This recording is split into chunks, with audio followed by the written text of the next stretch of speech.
When is a good time to start taking away pacifiers or finger sucking habits? Not every kid will have these per se. It really depends on, their emotional maturity. Some kids will naturally kind of shy away from this type of habits once they start daycare and school from social pressure. But sometimes if siblings are going through a similar process at home, it's kind of tough for parents to stop one and the other and everyone kind of go on the same path. So we usually recommend starting around 18 months is when we can start thinking about shying away from the habit. And age 3 is when we definitely want to stop the habit if possible, because at age 3 we'll have all of our baby teeth. And at that point, if we continue to suck on a pacifier or a finger, it could potentially slowly change our jaw structure and the way that teeth are anchored in our jaw.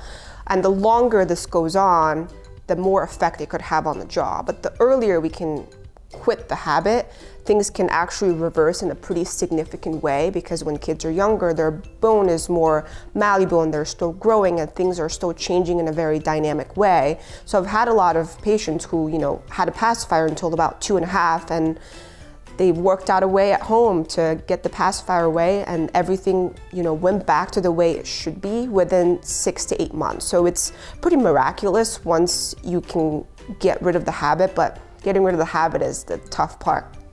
Sometimes positive reinforcements work at home. If we just do some encouragement and have like a reward system at home, works out great. And sometimes it's a little bit tougher. I've had some families who had to go through ceremonies of graduating from Binkies, and some had to go on a camping trip and we lost all of our pacifiers and we couldn't find them, so we couldn't have them anymore. So there's a lot of creative ways, and there's a lot of third-party products for like thumb sucking and things like that. So when you guys come for your 6 months checkup, make sure if this is one of your concerns, bring it up and we can talk through it, see which technique or which material might work for your kiddo.